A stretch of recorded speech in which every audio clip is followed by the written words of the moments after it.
faiblir armée na biso. Parce que Kagame avait déjà peur na ba ex-phase. Il avait peur na ba sodo Mobutu atikaki. Tango ba ekozwa possession ya Congo, objectif ezalaki exterminer tous les ex-phases. Ba soda oyo ba bika ezaba oyo ba kima ba kendaka Tchad makolo. Bango ba ko former armée tchadienne. Toana ba soda na biso ba kima awa ba kenda Tchad makolo. Oyo nyoso batikala awa Joseph Kabila, l'échec Kabila. Ba boma bango na Paul Kagame. Donc lokola bazaki na vision ya kozwa mboka na biso, ya ko diriger Congo, babaki no to bandana no na ko paralyser armée, to détruire armée, ba détruire armée. Tant ba détruire armée, ale Kabila zui Azarias Rouberoa, un prophète malheureux, atteillé à la tête il y a décentralisation. Pour accorder ça siko ba Rwandais ba ko envahir mboka na biso. Sikoyo bandeko ba Congolais. États-Unis a joué initiative pour la nini. Bolandaki Marco Rubio. Rubio alobaki totie satellite na biso na est. Ba mouvement nyoso Paul Kagame azusala. Tozomona. Maye nyoso Paul Kagame azusala boyeboy. Tozomona ba mouvement na. Mais biso tokozela kaka les 15 soki Kagame il va respecter maloba na biso. Mais avant même que les 15 arrivent, avant même que les 15 arrivent, États-Unis a eu déjà initiative à kokotisa réunion dirigeance na Conseil de sécurité des Nations Unies pour ba frapper bateau. Ah nazolo banabino bazo beta nanga. Bazo beta Bertrand Bissimo. Zana tangela bino boyoka. Bazo beta na ba pays.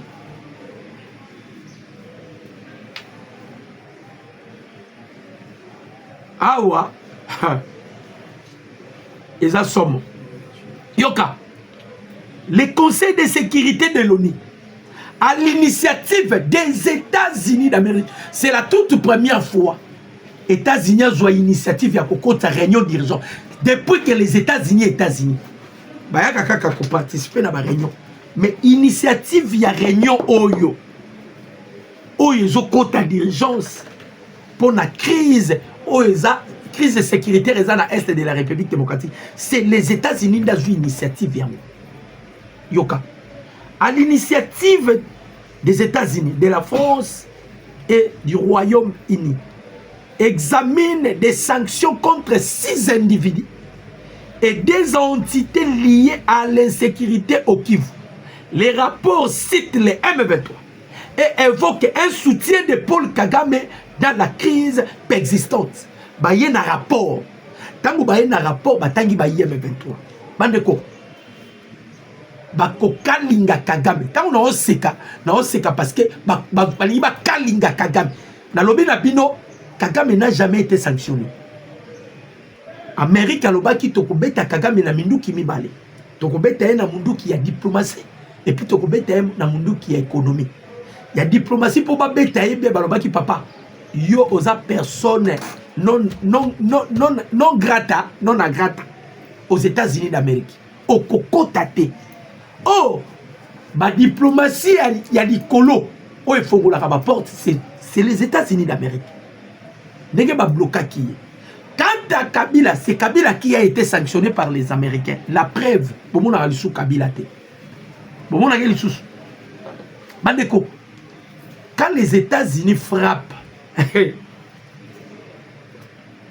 Fimbo américain et qui n'a qu'à la précision.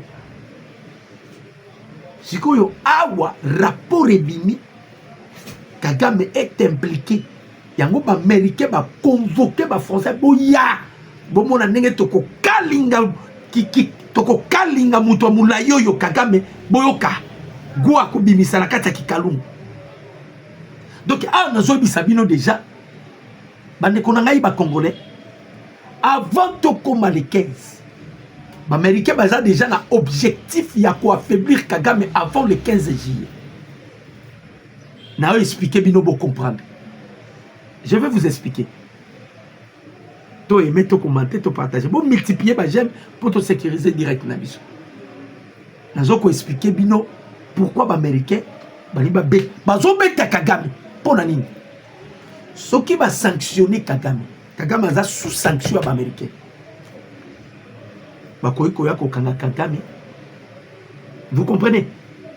Bakoya penza na Rwanda ndenge basalaki na Maduro ndenge basala Kagame et mutazwa ki initiative eza Gene Vance. Gene Vance est le vice-président des États-Unis d'Amérique. Oui que Kagame a fini. Kagame a dit si kanga munoko. Tangu ngana aussi le génocide ya Rwanda. Toi tu mangeais encore des pizzas. Je m'excuse. Alors, et ça là qui Gene Vance passe. N'insulte à Kagame. Marco Rubio. Tango Kagame a lobby, Shang Shan. Donald Trump is foolish. Hein? Rubio lui, oh ya au fin de président, ça va problème ça. Parce qu'on peut pas affaiblir y est bien. Ba obetaye embargo. Embargo ba obetaye bokoyo kayango. Bakolo ba pays o ekoyamba Kagame. Pays ako kosa na kaka. Kagame a voyagé dans pays wana. Pays wana aura des problèmes avec les États-Unis. Mais pourquoi les Américains ba osala bongo? Balingi ba isolé sur le plan diplomatique pour ba kangaye azana moya ko kima na ba pays africain. Kagame tension ça va ba o kangayo Kagame. Et loko nini sali que États-Unis a initiative oyo. À côté sa réunion d'urgence à 3 membres permanents. C'est Stable DRC Act. Le statut sur la stabilité. La loi sur la stabilité en République démocratique du Congo. Oeza sikoyo batiango en vigueur. Bolandi ndenge balobi. Balobi Amérique azo beta batu onyo so ba créer insécurité na est na nord Kivu na sud Kivu. Bato bazo violer. Bato ba commettre atrocité. Ce que balobi ba beta 6 individus na 2 entités. Il s'agit de quel individu? Balobi 6. Kabila déjà sous sanction. Laurence Kanyuki azara déjà sous sanction. Totanga sikoyo. Paul Kagame. Corneille Nanga. Bertrand Bissimo. Makenga na raté. Azala akara en vie. Amona na raté. Makenga part sous sanction. Donc, Paul Kagame, Bertrand Bissimo, Corneille Nanga. Bakola Nana James Kabarebe. Kabarebe. Nani sous. Babé tata Steve Wembi. Bon, Steve Wembi, on a pauvre. Bon, bête au Kenya. Kabila a déjà sous sanction. Balobi 6 individus dans des entités. Oh ba obeta. Ba koti koyo réunion. Bazui Grande-Bretagne pour nani. Grande-Bretagne aza bête noire ya Rwanda. Donc Grande-Bretagne il va livrer Rwanda. Lokola Kagame azo continuer ko s'entêter. Américain ba okena Kagame malembe. Mais bon sentir que Baokenae malembe mais avec des précisions. Baokenae malembe mais Baokenae avec détermination. Aza robot bangonde ba fabrika.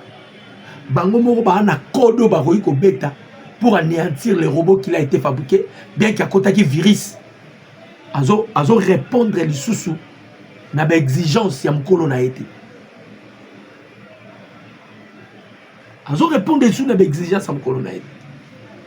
Voilà pourquoi les États-Unis ont côté. Rubio aussi à l'Obaki. Massa de Bolo s'est exhorté qui Paul Kagame. Alors, pour ne pas regretter pour ta vie, pour ne pas regretter pourquoi tu as fait l'insurgent, l'invasion, pardon, en République démocratique du Congo. Tu as exhorté. Respecter Makambo Oeza Sele et pas à ma congressiste respecter makambo ba biso kanga bisaka pima. Mais c'est comme c'est un prétentieux, c'est un arrogant. A Monique a coquille. Biso pe prière na biso ezanzambe kanga ye kaka motema. Kanga ye motema nzambe. Abimate. Nous on a besoin de voir ce là. Balé kaka sur le sili. Hein, pour ça la biso ça tout le monde a ka balayé ma sur le sili. Donc dès no yebisa bino awa. Kagame a choisi mal son adversaire. Les Américains ont préparé le combat pour la Kagame. La lobby na bino, les Américains ont préparé ma bé pour la Kagame. Bolande Olivier Nouringere à l'élite. Raconte Karaya Evariste Ndaishimi et na président Félix. Olivier Lili. A lobby, Eza Lisso Robombate. Si c'est que dit, na Moussena. Nanani Evariste Ndayishimiye va décider qu'à renverser pouvoir ya Kagame. Va décider de renverser pouvoir à Kagame. Voilà ma komikoli. Ah batoyo va décider qu'à renverser pouvoir ya Kagame. Pour nani dio na bango bandiko ba congolais. Dio na bango za dio ya opesi mbwa poli. Na lobayi na bino lobi en avance que Ndayishimiye azoya aza na visite ya 48 heures. Ndayishimiye aye par l'ordre ya Américain. Américain ba olamba na gauche biso to olamba na droite. Et les Américains basi ba optaki sur le départ ya Kagame. Ezate to olamba poto bimisa ba M23 ba na STR. Non. Dossier changé, c'est pour le départ de Kagame. Avant que le pire arrive, balingi ba dépliber na nous Kagame, ba longola ye ma papo e ko permettre Kagame pumbwe. Ma papo ngweza nini ba pays frontalier et République démocratique du Congo. Parce que ce que hindi Kagame ko kene na Guinée. Kagame ko kene ba mboka mususu. Yo ba bandi déjà kolongola Kagame ba déplimer ye. Donc, tout ce qui est bolumbu. Kagame kakate na Corneille Nanga. Nanga lobanga na président Tshisekedi. Tshisekedi ose la toboma combien? Pour dire ma dialogue. Tu vas aller expliquer ça dans ces pays. Tu vas aller expliquer ça dans ces pays. Les Américains ba olambe la bino fufu. Batwana nyoso bazana est kalamingi tawa. Bazo zoa mbano na bango. Pour vous dire, c'est que Marco Rubio Alobaki, pour la dossier ba IM23 biso moko to traité ango, ezaki ndobo. Ezalaki mama na ndobo.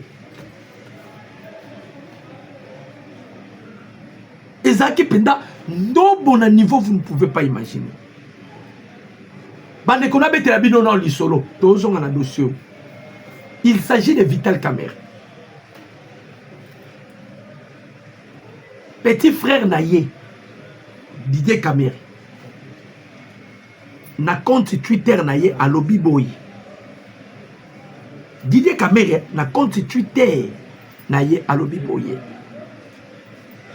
Le patron de l'Union pour la nation congolaise, INC en cycle, a décidé de quitter le pays. Le message est révélé par son jeune frère Didier Kamerhe qui, sur son tweet, a indiqué que l'ancien président de l'Assemblée nationale est opposé au changement de la Constitution. Ce qui serait même la raison de son départ hors du pays de Lumumba.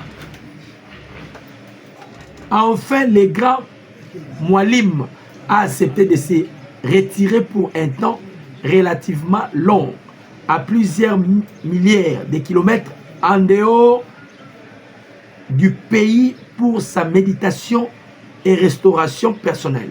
Ce débat, tu es quoi? Ce débat puéril et suicidaire du changement de la Constitution peut continuer son bonhomme de chemin sans lui. Enfin, l'aigle a accepté de quitter les marigots pour prendre de la hauteur tant réclamée par la population, a écrit le docteur Didier Caméré sur son tweet. Boki Maraba Caméré. Kolande la tweet yandeko ya Caméré a poignardé le président Tshisekedi dans les dos. Son petit frère nous affirme que Caméré Azana Congo te abimi. C'est quelque chose qu'on doit vérifier. Mais les qui n'a commis en compte tweet. Et vous allez remarquer, il y a un monsieur qui vient à peine de se prononcer sur le changement de la Constitution. Il est membre de l'INC.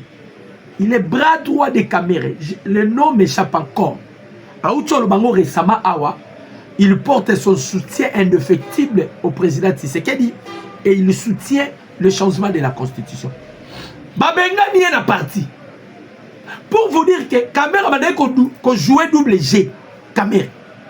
D'ailleurs, oya yeza ko bombate. Oya yeza ko bombate. Toyebaka yango ka kikozala boy.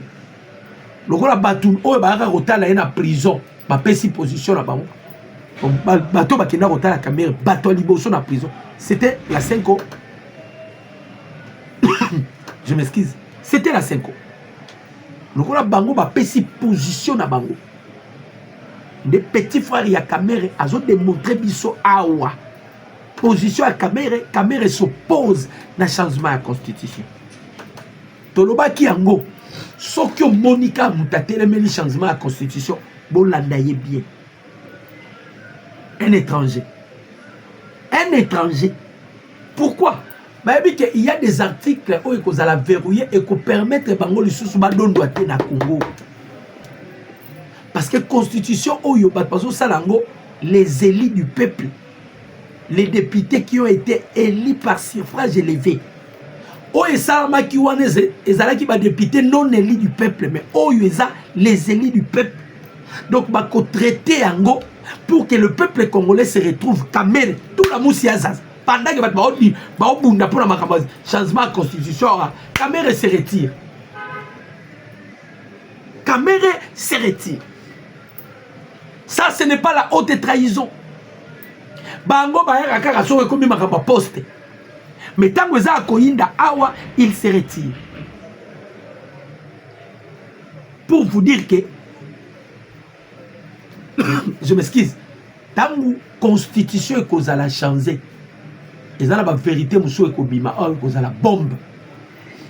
Bokanga makamuna ebisinino. Il y a de vérité ekobima a la bombe. Comment bateau nyoso ba travailler na Kabila? Ba cheo kitundu. Ba ale atundu. Ba wivin molika. Bato wana nyoso na ba tunda ya kaseni. Ba lobi constitution ana faut ko changer. Baza bato ba beta mitro na kingakati. Ba beta mitro na kiga. Bango ba lobi toyebi Kabila plus que bino. Bo changer constitution. Mais bato ba vandi na Kabila te. Moutoulogo la vuvu. Quelqu'un qui est incapable de kokata souki. A hôtel mapé, boyoka, Fulgence Muteba. Oh, Américain va bêta sanction. À côté États-Unis. Boka makamu Fulgence Alobi. Muteba, Fulgence Muteba. Bato ba salake, bunagane kweya. Boye barango. Et ça Fulgence Muteba. Parmi bato ba salake bunagane kweya. Tala ndenga zala. Lokola renard, lo tala ga ndenge nae. Banoki bato zo mono. Tala ndenge nae. Boka makamu Fulgence Muteba alobi. Le référendum n'est pas bienvenu parce que le pays est en guerre. Boki makabalobi. Référendum est le bienvenu parce que le pays est en guerre. Et ça bon non? Si quoi? Élection déjà le bienvenu. Hein? Élection déjà. Pour l'élection ça va, mais pour le référendum nous sommes en guerre. Aux hommes, on a sans argument. Bon, il y a un référendum, non? Si c'est qu'il parle, il n'y aura pas des élections. Il n'y aura pas des élections. Il n'y aura pas des élections. Rwandais moka uti ko révélé. Je m'excuse. Rwandais moka uti ko révélé. Makambu yaba 5 ans na bino. Alobi eza branche. Il y a rébellion non armée à Paul Kagame. Eza branche il y a rébellion non armée à Kagame. Ça dit 5 ans bozomona bazo ko engager dans l'église catholique parce que elles sont des individus. Voilà pourquoi ba côté ici trouble l'église catholique au ba okoka kubomate. Au ba okoka ko éteindre té. Balobi yango eza branche. Il y a rébellion non armée qui collabore avec Kagame. Ba kota ki déjà ba contact wana nyonso na ba caméra oyo o le ki na bimisi ba vérité. Ya caméra kutu to kamwate. To kamwate. Sur les bateau yo ba bois qui ba pot de banane na boko de président Tshisekedi caméra peut être lauréat. Ba pot de banane c'est ba pot de banane. Mais toloba qui o loko les a dernier virage. Bandeko les Américains pour la makamba Congo ba Américains si na yebi sarabino makamba carte blanche ba Américains si ba silisa makambo ba silisa makambo. Imaginez les États-Unis qui ont convoqué une réunion d'urgence pour bêta sikoyo, bêta bibotu et pas ya Kagame, bêta bibotu et pas ya Nanga. Pero Louarazala qui prophète malais. Aïbisagi Nanga, Karamingi Tawazela. Oyo zoyo, ok c'est pays. Ndenge kakama, women watch abaniko bimiselo ba rapport. Bobomi ota wana viseur américain louara loa ki yango lelo américain ba convoquer réunion d'urgence non ba convoquer réunion d'urgence bazo beta ba individu bazo beta ba entité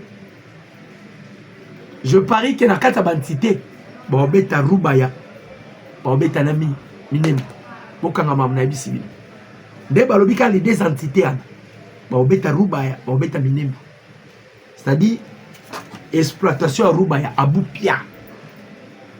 Minembo Kuna, Piranero, Red de Tabac, Abu Pia.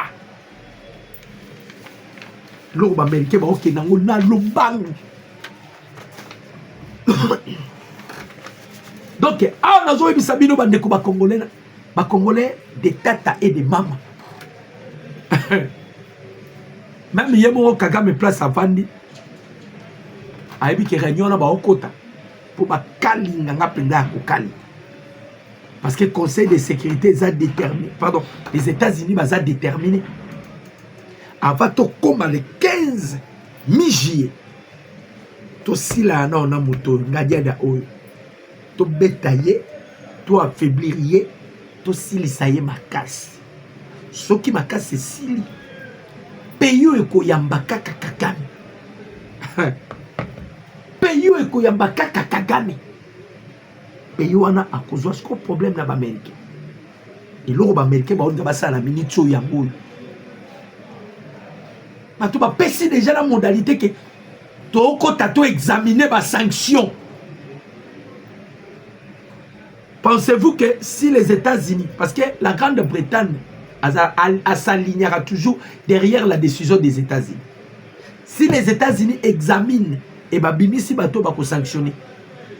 Pensez-vous que la Grande-Bretagne, pardon, France a côté parce que la Grande-Bretagne déjà majorité, baza 3, membres permanents. Nde baza 3, les deux déjà baza même moral. Ba o ana ba osalani. Ba o ana tikal ba osani. Pour vous dire que bande ko ba Congolais Kagame bilier qui est na bina bino pona ko ebisa bino Kagame bilia ki ebisa nini bikoki ba français le ba ngiba ba ndorobo la mutema parce que ils avaient espéré à la guerre comme ils avaient espéré à la guerre ba meki guerre ezo simbate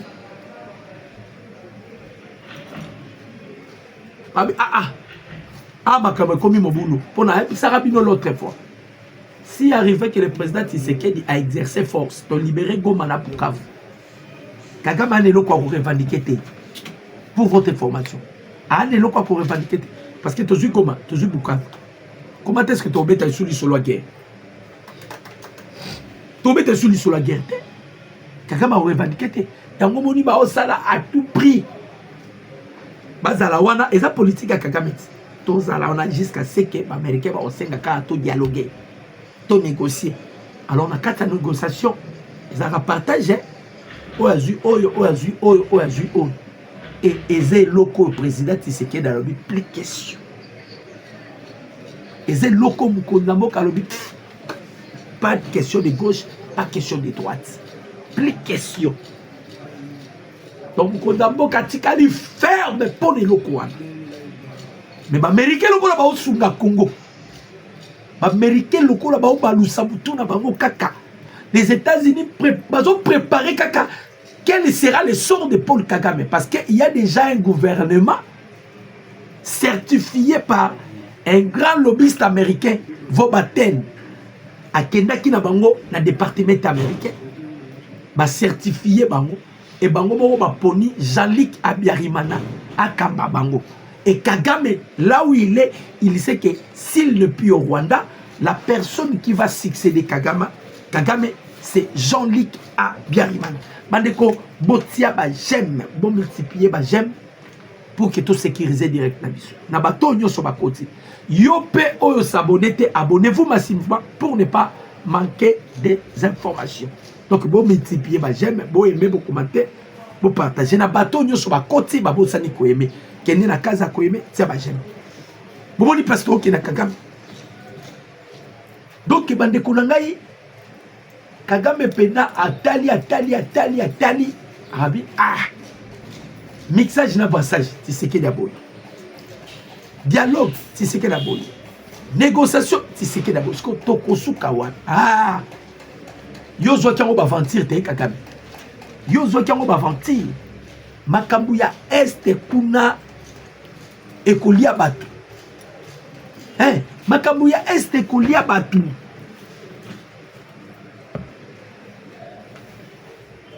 Ekolia batu, pas de kolonga ba congolais. Biso tene to keneye pas ba américain. To e bisa ba américain, oh non, neza boy. Bossa la biso acte moko boy. Non, c'était pas nous. Un républicain, pardon, un démocrate. Ndé a télémé à lobby. Non. Il faut tout louker l'eau pour protéger la République démocratique du Congo. Mais c'est la biso stable act DRC.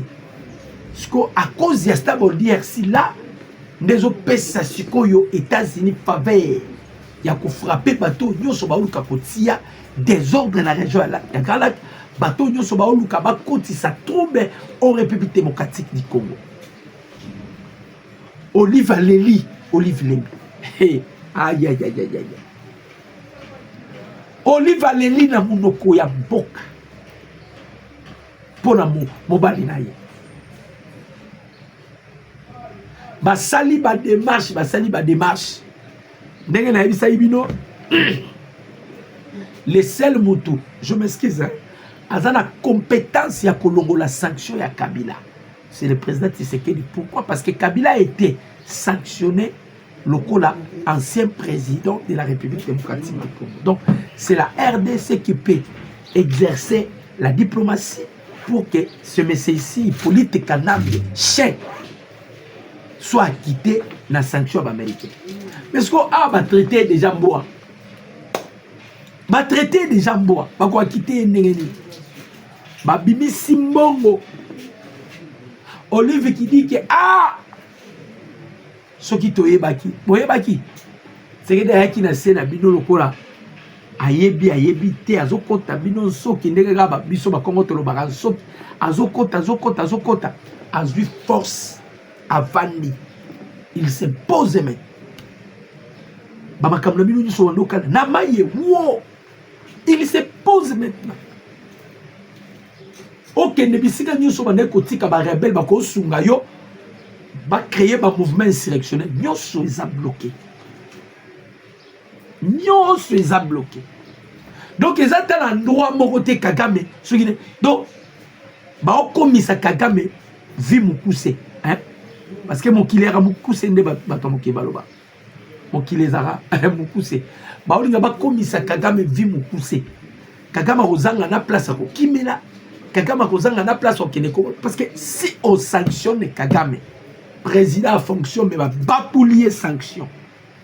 Mais ça, le quoi va livrer Kagame na justice. Justice a autant la cas sanction. A autant la cas sanction. Donc, tozo kende, au fur et à mesure tozo kende, tolinga Kagame. Tolinga Kagame. Tolinga Kagame. Tozo kotise na terrain o akobimate. Lobi ba américain bazala ki pona hit. Le lobi américain ba tiki. Ba américain ba tiki. Précieux les cas qui m'abe. Précieux les cas qui m'abe. Et sengela qui bandekolo ba congolais. Ah Kagame. Kagame okoyoka moto ono yokate. Et puis vous allez vous souvenir pourquoi boma ba congolais.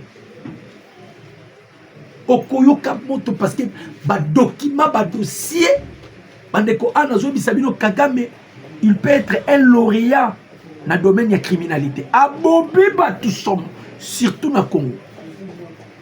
Babomi batu na niveau où vous ne pouvez pas imaginer.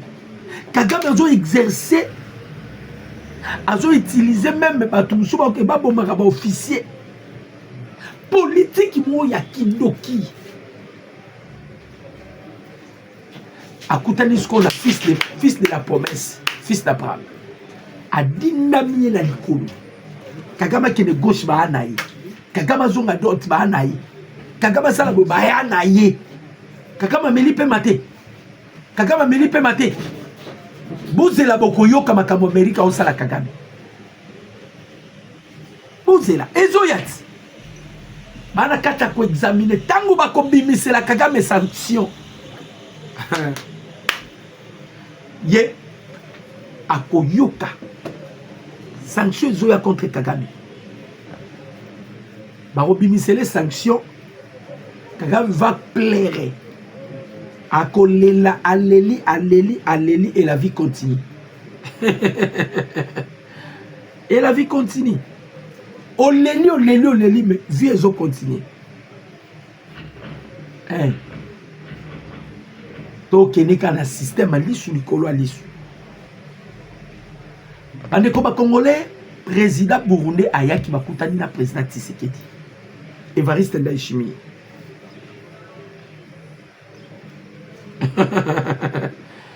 Ah, information mon côté linga. Yoka. Urgence surnommé par certains. Yoka. Urgence surnommé par certains les Chic Norris congolais. Bobi Chic Norris congolais. Bon mon appelle Taramo Baboui. Il s'agit de VK. Aurait quitté le pays dans un calme total, sans prévenir ses collaborateurs de l'Union sacrée.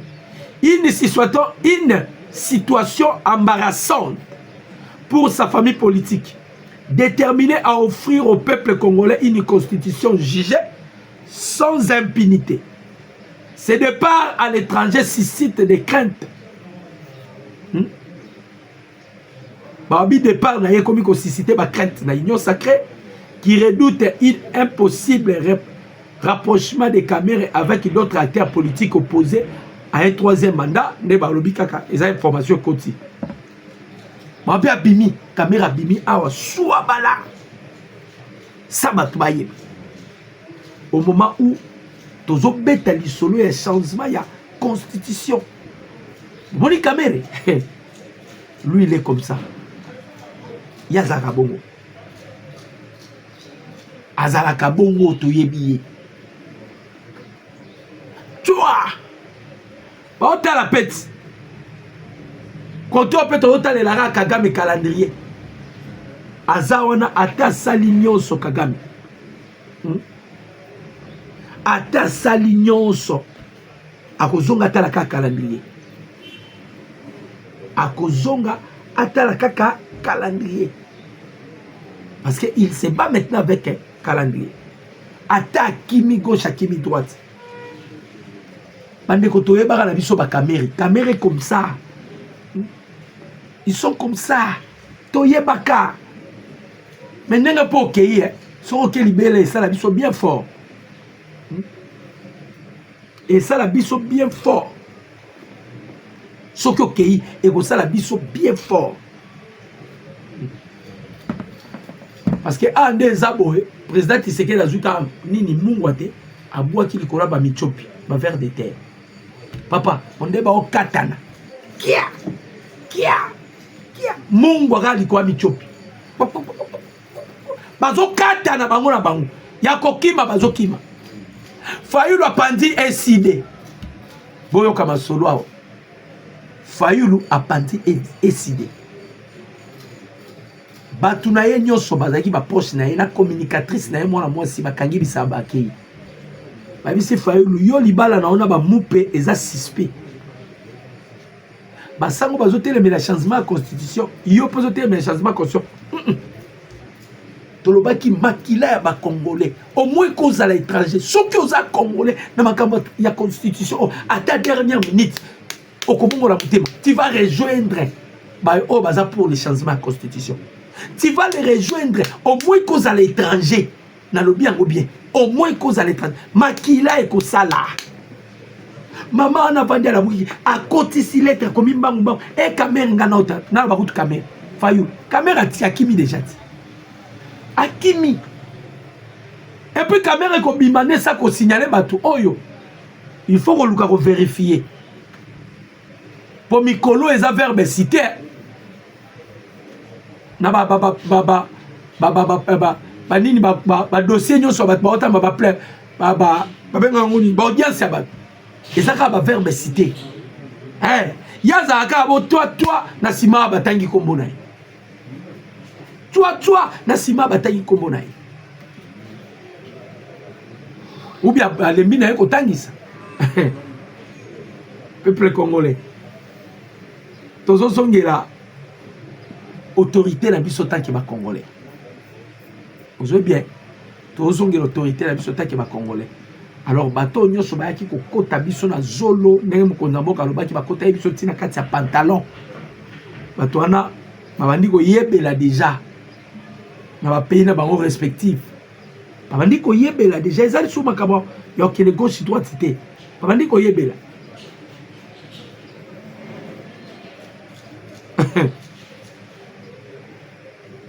Nous recevons des informations selon lesquelles des soldats français, Boyoka Makamboy, ambassadeur français, tout ça la bino scénario bino ba français, na Congo, et vous risquerez à kokima mboko bondo kota lisumboko, Boyoka, Oyo, na site Oyo, na Afrique Intelligence, bango ba récupérer qui ango na Bloomberg. Tant que les Américains ne pas betana ba entité, nous recevons des informations selon lesquelles des soldats français protègent également les sites miniers de Roubaïa. En résumé, le Congo n'est plus seulement en conflit avec le Rwanda, mais la France est désormais accusée d'être impliquée elle aussi. Qu'a fait le peuple congolais pour mériter cela? Toutes ces souffrances à cause des minéraux. Le président Emmanuel Macron a démenti ces allégations, mais des travailleurs de Roubaïa affirment avoir aperçu de militaires français dans la région. Si ces informations sont exactes, alors cette guerre est loin d'être terminée. Voilà, analyse Baosala. Le peuple congolais mérite la paix et non un conflit sans fin alimenté par la course aux ressources. Boki bande konangai. Papa nangai Thierry Mido. Ozongi lisusu les 7-7 Kagame Rokufa. Roubaïa bat bakumo batelango ba français. Macron qui avait dit Union européenne ko sanctionner France. Bobi ke ba bénéficiaire à makambo belé na boka na biso za ba Union européenne. et que ceux qui te bengani bango en gros Union européenne wana crise kokota na ba Europe surtout bengani bango en gros ça serait leur shit. Vous amassez de l'argent ici, c'est pour acheter des drones, c'est pour acheter des armes, c'est pour acheter babilo ko ndenge na ndenge. Eh ben ndeko ba congolais, est-ce que c'est normal? Est-ce que c'est normal? Bazo so babilo koyo bazo zo mbongo na mboka na biso bazo somba biloko, c'est pour tuer des Congolais. C'est quelque chose qui te permet en côté. Hein? C'est quelque chose qui te permet de traiter. Bazo konti sa biloko, ça c'est pour tuer des Congolais. Bah comme est à niveau qu'on peut s'attendre là c'est Union européenne avec la France. Bah français bah tindi bah militaire bah bah kiani Rouba ya pour la nini. Rouba ya ndé économie na bango. Rouba ya ndé économie na bango. Une fois Rouba ya ne plus bande ko ba leli muno kwa mboka. Hein? Mais bon, mon ambassadeur na bango wangani ici les travailleurs va confirmer en gros. La France est accusée de soutenir l'armée rwandaise en lui fournissant des armes et de matériel militaire utilisé au Congo. Cela me désole profondément car la France prétend s'opposer au M23 et pourtant elle continue de soutenir le Rwanda tout en sachant pertinemment que les armes qu'elle fournissent pourraient finir par être utilisées dans l'Est du Congo. La France a même signé des accords militaires avec le Rwanda, malgré les inquiétudes persistantes quant à l'implication de ces pays dans le conflit. L'hypocrisie est la flagrante, alors que les États-Unis ont imposé des sanctions à certains responsables et entités rwandais. La France continue de renforcer ses liens avec le Rwanda. Vous ne voyez pas que la France continue de blaguer avec nous. Bazo continue ko armé nani ba Rwandais. Bazo continue ko pesa bango ba munitions. Donc il continue ba bêtise na bango. Mais ambassadeur na bango hypocrisie. Les hypocrites. Hypocrisie. Donc bitumba awa ah bande konangai. Bitumba awa c'est avec la France. Yango moni ba américain ba bengi bango. Yango moni ba américain ba bengi bango. Lelo olengankoi. Olengankoi papa atenga misa suki wana olengankoi. Azokene na cassation na 11h. Je devais vraiment participer à l'Okoana. Mais le roi Bisso peut pas remettre Bisso. Faut même m'y battre. Azo qui est na 11h na cassation. Pour que le colaki sa nombre ya bateau ya bloba qui 12 morts. A que le colaki sa na cassation. Au cas où les 12 morts là bazate. Le monsieur Olengankoi a kozonga na ndaku na yeti. Donc awa nazo ko informer madame Olengankoi. Olengankoi mobali. Moi, ça veut dire que Olenganani Olengankoyis. Moi, si naïe Olengankoyis. Tozo ko informer yo que Mobali na yo lokola zo collaborer na ba M23. Comment Olengankoyi a tweeté? C'était vous besoin de défendre Twitter Olengankoyi. Donc bato ba lingi Congo anzambe na ngai. Bande ko ba congolais pas citoyen ngona mutema. Je participais dans une manifestation, la cérémonie, il y a reprise, il y a Minduki, il y a Excellence et les Ertam. Na moni honneur ou bazo pesa ba soda. Sko na miso ngi sikate na ngala. Comment ba soda na biso balingaka ba sale la mingi Kagame ke ba sale la Congo. Mutu lokolo Olengankoi, un Congolais mais qui veut salir l'image de son pays pour les Rwandais. Olingako papa Zoba azama yelete. Oyo izani n'est pas congolais, c'est la sorcellerie ou quoi? Token état-major va ventir basali. Le même bêtise si to sali na Rubaya, le même bêtise to zongeli na Minembo. Qui état-major. Donc to zoye baté président Tshisekedi qui n'est na lola zoba âge o a osana ba musala. Parce qu'avec les Congolais ça ne marche pas. Ça ne marche pas. Olinga koyi akoma ki communicateur ya Rwanda. Yenda zo bisabiso nombre ya batu bakufi olinga koyi.